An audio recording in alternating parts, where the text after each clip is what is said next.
Welcome to the Garden Basics with Farmer Fred podcast. If you're just a beginning gardener or you want good gardening information, well, you've come to the right spot. It's February and we're back to our twice-a-week schedule of podcasts. They're coming out every Tuesday and Friday now. And today we have tips from a Master Rosarian on selecting and planting roses. And I want you to listen to this before you go out to buy your roses, because what you'll hear just might change your mind about where to shop for rose plants in late winter and early spring. Hey, are you planting a single variety bare root fruit tree? Did you remember to cut it back by half after planting? We'll tell you why that's necessary in a backyard garden. And the plant of the week is one that's popular throughout the country. It's holly, and holly is putting on quite the show right now. It's episode 73 of the Garden Basics with Farmer Fred podcast, and we'll do it all in under 30 minutes. Let's go.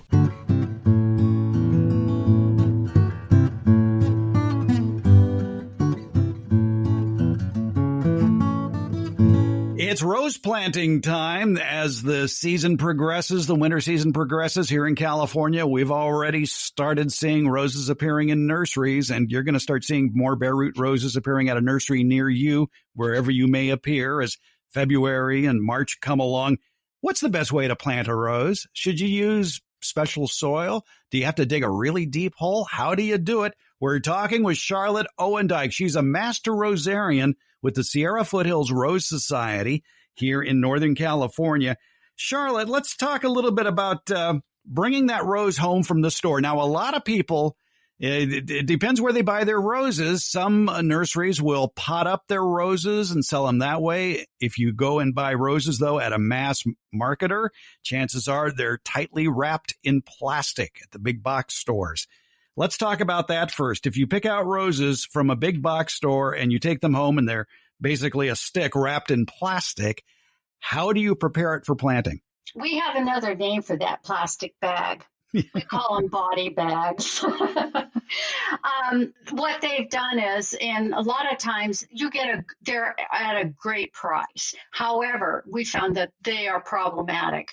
One, they're usually not the best grade of roses. Normally, we recommend you get grade 1 because you have more success. They have more vigor. It's going to be a better rose all around.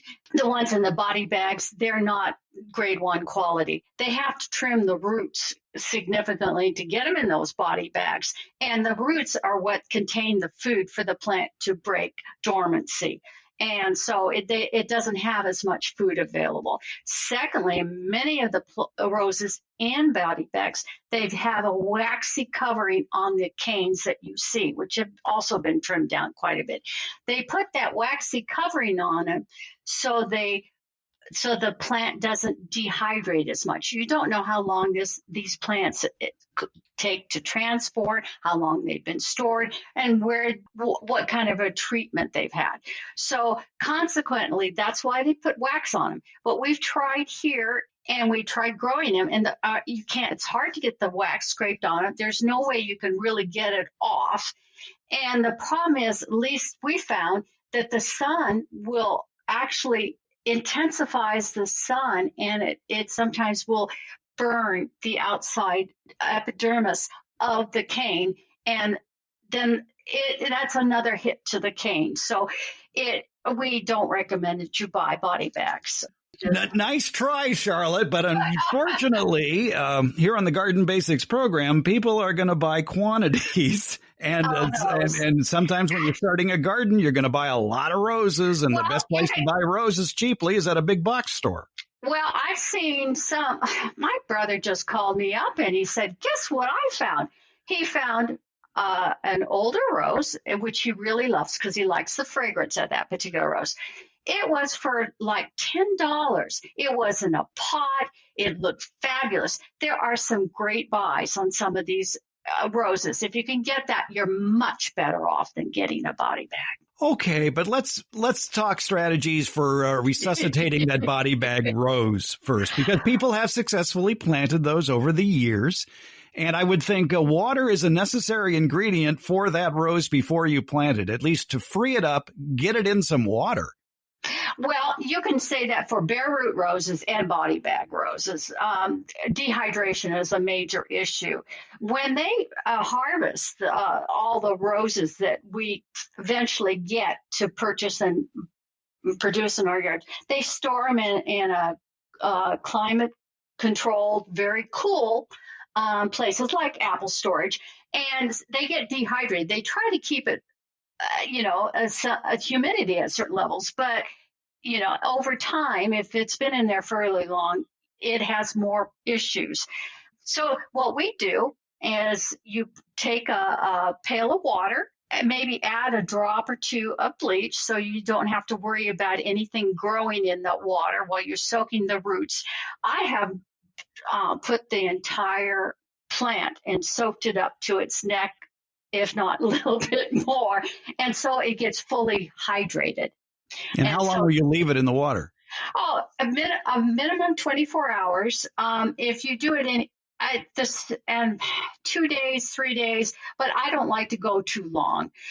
From that point, I like to put them in a 5-gallon pot because I want to baby it at this point. I don't want to put it out in the full sun because I like to put it in a pot so it gets a little bit of limited shade. I can control its environment more. And then I will walk by and I will make sure it has a sufficient amount of water.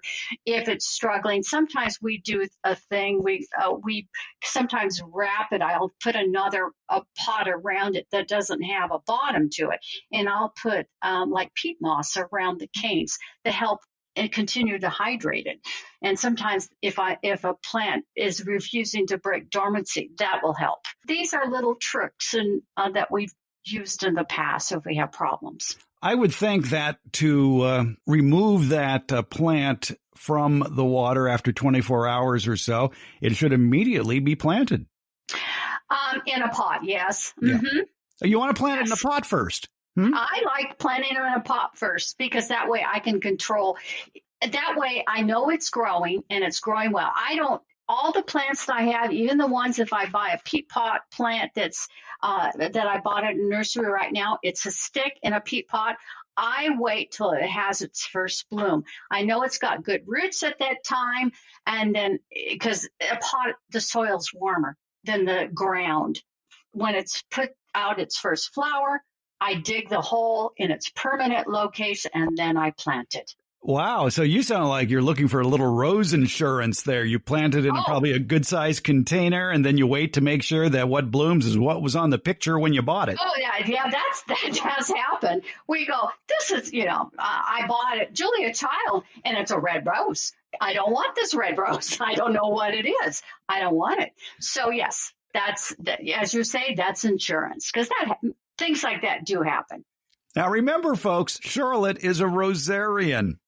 For the rest of us, they may want to just stick it in the ground and hope for the best. But yes. I like the idea of putting it in a good sized pot first. What sort of soil do you put in that pot? Any good potting soil. A good potting soil works. Sometimes in all the potting soils that you can buy at anywhere, they have a built-in fertilizer in it. So it has everything what the plant needs. Let's say you're planting the rose in the ground. Would you use the native soil, or would you dig that soil out and use a special soil? I dig that soil out. I usually, when I dig a hole, I usually do about 18 inches and 12 inches deep, 18 inches wide. And then I mix it with some compost or some amendments because I want maybe a third of that soil to be organic or compost. And the rest of it's the native soil. Yes. All right. That's a good tactic for many reasons, not the least of which is the fact if you take out native soil, which is usually a heavier clay and doesn't drain as quickly, and use a really nice premium potted soil instead in that hole, the water from the surrounding soil is going to flow into that area. And basically you've created an underground bucket full of water. Yeah. You have a pot in your soil because it's the soil and the other thing, I like to make sure that I don't have nice, neat sides to my hole. I want it a little bit of rough because I want the roots to go out. That's just the way I am. I'm a kind of a Well, sloppy digger. that's okay. I mean, especially, score the sides of that hole in order to rough it up a bit to give the roots some place to travel, because you want those roots to travel through the soil. Especially if you have some clayish type soil. I'm fortunate I have decomposed granite and sandy loam and whatever organic matter I have. But there are some spots where I have more clay, and then I have to work a little bit harder at that. I would think, based on this end of the conversation, that when you go to plant a rose, and by the way, it should be in a sunny area, the sunnier, the better, maybe, but it should be in an area with good drainage. Yes, there's basically 4 things. You got to have enough space for the size of that rose, and then you need light, soil, and adequate drainage. Adequate drainage, very important. So save the low spots for growing your cattails or whatever. Good. That's our horsetails. Yeah, you need 6 to 8 hours of sun minimum. Okay. You can get away with a little bit less for what we call singles, roses that have maybe 6 or 8 petals to the rose bloom, and because it doesn't need as much sun to bloom. Even so, like Sally Holmes, it can handle the shade. And it's actually very pretty in the shade because it has more of an apricot tinge. Where it's in full sun, it'll bleach out to white right away. It won't bloom as much in part shade as if it was in full sun. But either way, it's still gorgeous in part shade, and that's where I put mine. And then we come up to the topic of irrigation, and I bet a lot of people are thinking, well, I'm going to plant my roses on the edge of the lawn, so I'm just going to readjust the lawn sprinklers to hit the roses too. Not a good idea, probably. No. If you have to irrigate, I prefer drip because that way the ground gets it, the plants don't get it. If I want to give my roses a shower, I'll do it with my hose. Sometimes we irrigate, especially here in the West. I know I irrigate my grass early in the morning or sometimes late at night. It's damp all night. Roses shouldn't be damp all night. They should be as dry as possible because that reduces the amount of any diseases they're going to pick up. We have black spot, we have a powdery mildew in some areas where you have more the influence from the maritime influence from the sea. You get more powdery mildew, and that needs a certain cooler temperature and such for it to get into the roses and produce some disease issues. So if you can keep your plants dry at night, then it reduces the amount of disease you see on your plants. Exactly. And if you get spray from your sprinklers, even though your lawn sprinklers may not be hitting the roses, it's possible the spray from the water might hit the roses. Just reset your irrigation clock to water later in the morning, but still within the legal parameters of if you have watering restrictions. So if you are allowed to water from midnight to 10 a.m., maybe move that clock for the sprinklers to come on at 8 or 9 o'clock in the morning. That will allow the roses to dry off with the sun. Yes, and they like that. That's the way they want to be treated. You have a lot of Rosarian friends throughout the country. What do your East Coast and North State Rosarian friends, how do they handle rose planting? Well, they have, depending on if you're in the colder parts of the country, their major issue is frost damage and the heating of the rose bushes out of the thing. A lot of them, depending on how much frost they get, some of them will dig tunnels and then lay the rose bushes into the tunnels and then cover them up with straw and such. Some put them in pots and roll them into their warmer garages.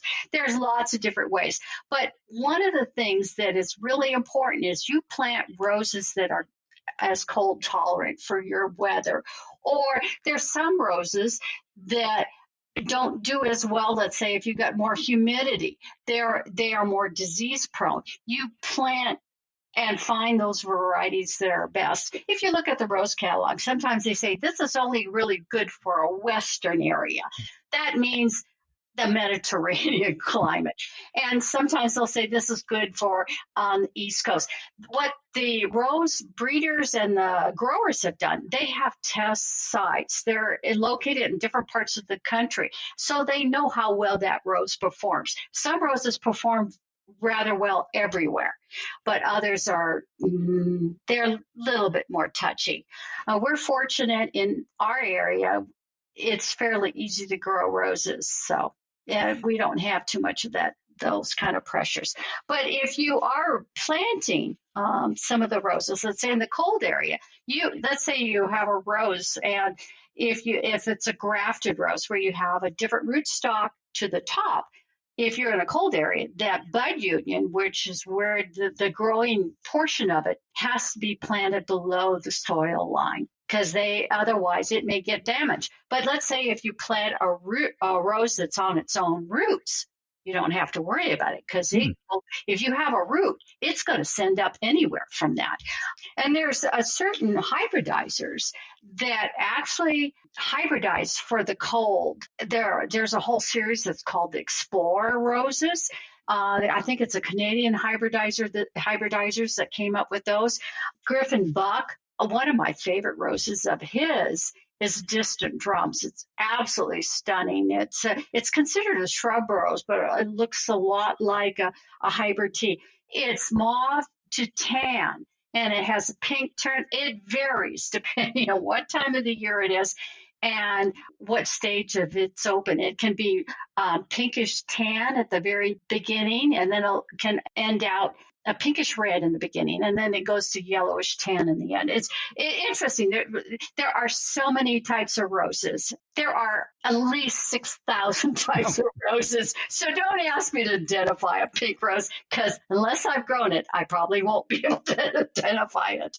Well, this is all leading to a very good piece of advice, which is purchase your roses from your local independent nursery, because they're the ones that are going to be stocking the roses that do best in your area, as opposed to the big box stores that may be getting roses in from some buyer they've never met.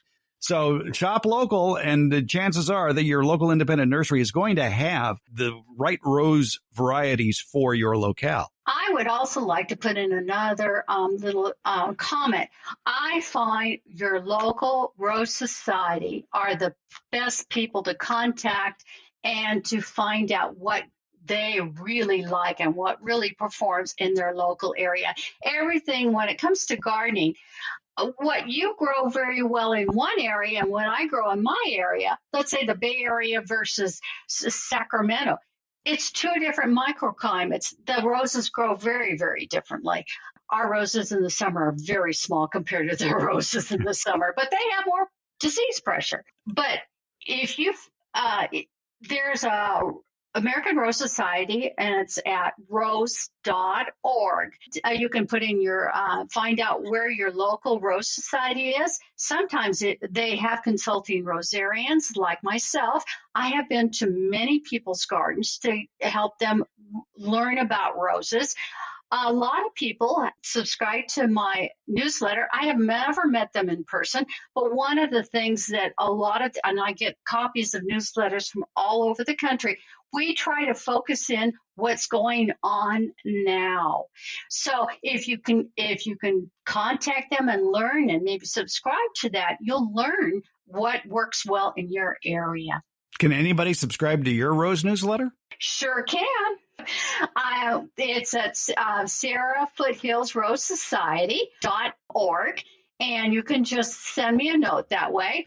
We even have a YouTube channel now. We've been doing some videotaping of pruning climbing rose, pruning a tree rose. I'm in that one, but and this is on just go to YouTube. Just put in Sierra Foothills Rose Society. Our YouTube channel will come up. This year, because of COVID and such, we couldn't see each other. We shared pictures of our garden, so you get to see a lot of people's gardens. We had pictures of different roses that we really liked. And then we had one video of red roses. So it was fun. We had a blast. This is what we've been doing besides just chit-chatting about roses. We want to share everything. So there you go. Sierra Foothills Rose Society.org is the website for Charlotte Owendyke's Home Rose Society. You can subscribe to her newsletter from there. But again, makes a lot of sense. Join your local Rose Society and you'll get a lot of good tips about growing in whatever area you might live in. Oh, we've learned a lot about planting roses today from Charlotte Owendyke, Master Rosarian with the Sierra Foothills Rose Society. Charlotte, I hope you have a rosy 2021. I do too. I'm looking forward. We may even have a rose show at the end of this year. All right. We all hope so. Yes. Yes. Take care. And it's been wonderful to be on your podcast. I really like his podcast, guys. Thank you.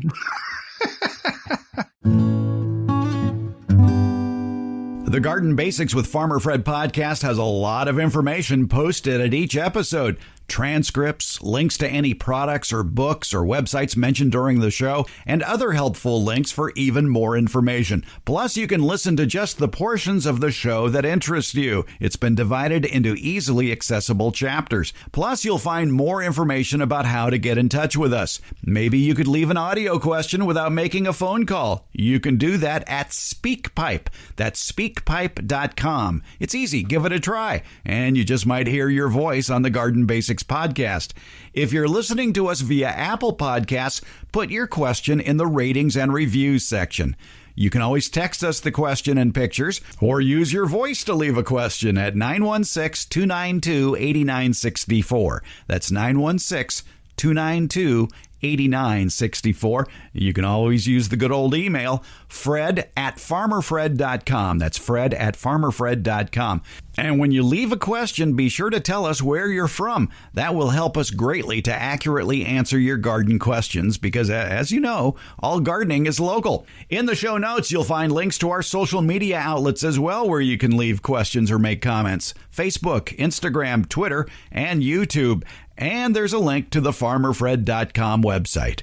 And thanks for listening.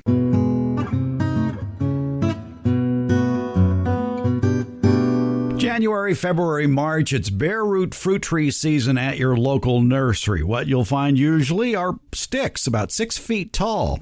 Phil Purcell is with Dave Wilson Nursery. They're a wholesale grower of fruit and nut trees, and he advises you if you want to keep that fruit within easy reach, when you take that stick home, cut it in half.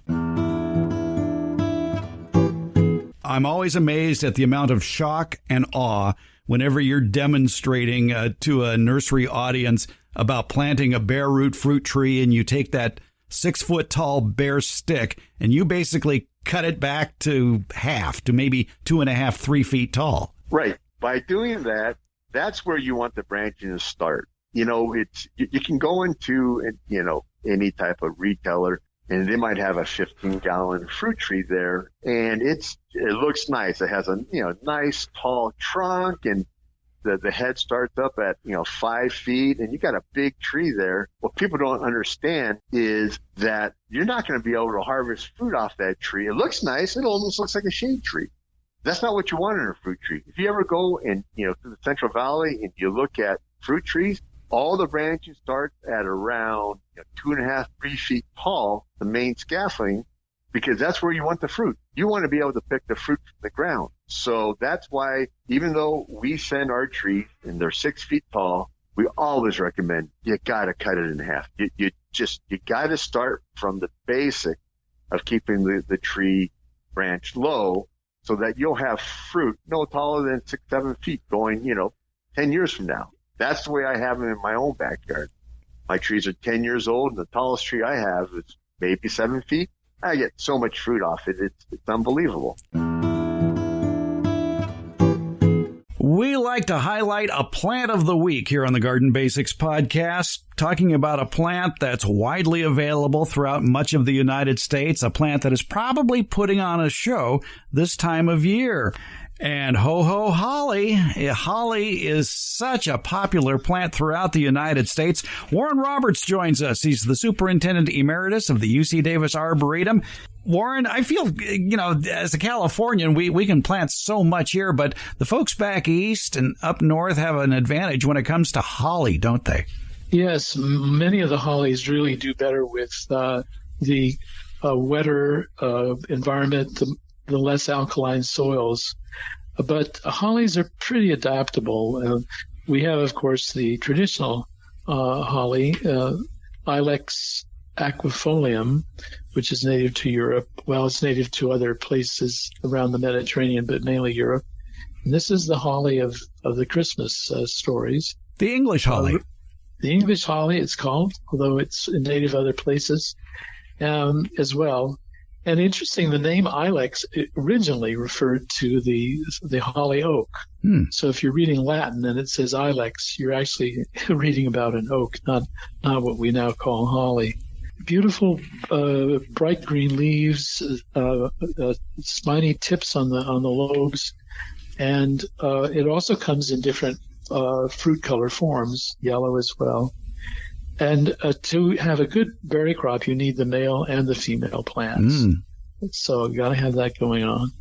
There's the American holly, Ilex opaca, which is very similar in appearance, but it's a matte green rather than the shiny green. And that one really does better in areas which have a wetter climate and more acidic soils. The Alpine holly, Ilex vomitoria, is an evergreen, much used in the southeast U.S., where it's native, and it has red berries. In California, we use Ilex cornuta a lot. This is the Chinese holly, and it has the red berries, and it doesn't I think that particular species has both sexes on it, so you don't have to have the male plants to produce the berries. I think we better back up, and because there may be people wondering and asking themselves, did Warren say vomit? I think you did. I did. Well, Ilex vomitoria is a Yaupon holly, and it's called that because in the tradition in some of the Native American populations to do a cleansing